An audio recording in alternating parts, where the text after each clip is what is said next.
Now, I mentioned that Stephen Hawking rejects God because of gravity.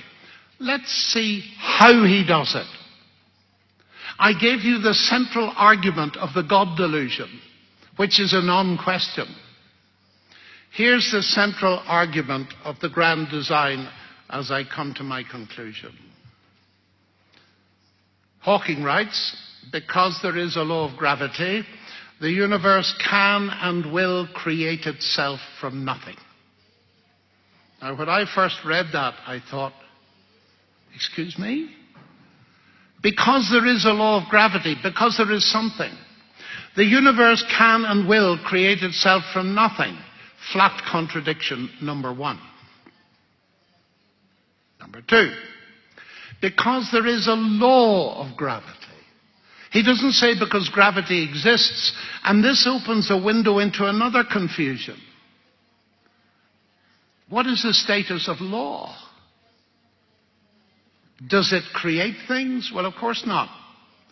I once asked another famous atheist in Oxford, Peter Atkins, professor of physical chemistry, what created the universe?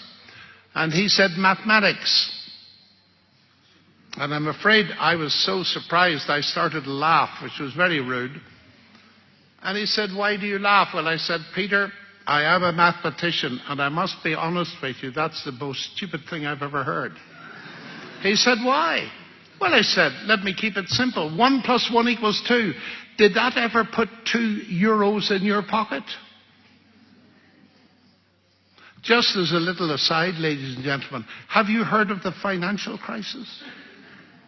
Do you know what caused that partially? Some people believed that doing mathematics could create money. But mathematics doesn't create anything, it describes. Newton's laws of motion will describe the movement of a billiard ball, a little bit anyway, but they won't cause the ball to move. People with a cue do that. And this is a huge confusion that the laws of nature are causes. They're not. They're descriptions of what is there. So, a law of gravity is meaningless if gravity isn't already present. So that's problem number 2. And here comes problem number 3. The universe will create itself. Well, if I say X creates Y, what does that mean? It roughly means if you've got X, you'll get Y. And if I say X creates X, what does that mean? It means if you've got X, you'll get X. And what does that mean? Well, it means that nonsense remains nonsense even if scientists write it. This is the central argument of Hawking's book, Rejecting God. It's got 3 distinct levels of absurdity or self-contradiction in it. I find that very worrying. Now, don't misunderstand me, ladies and gentlemen. Stephen Hawking I admire greatly as a mathematician and theoretical physicist. He's a genius. He was a little bit ahead of me in Cambridge, and he's light years ahead of me in his brain power. But I'm afraid in these statements, he is proving the truth of what Einstein wrote years ago.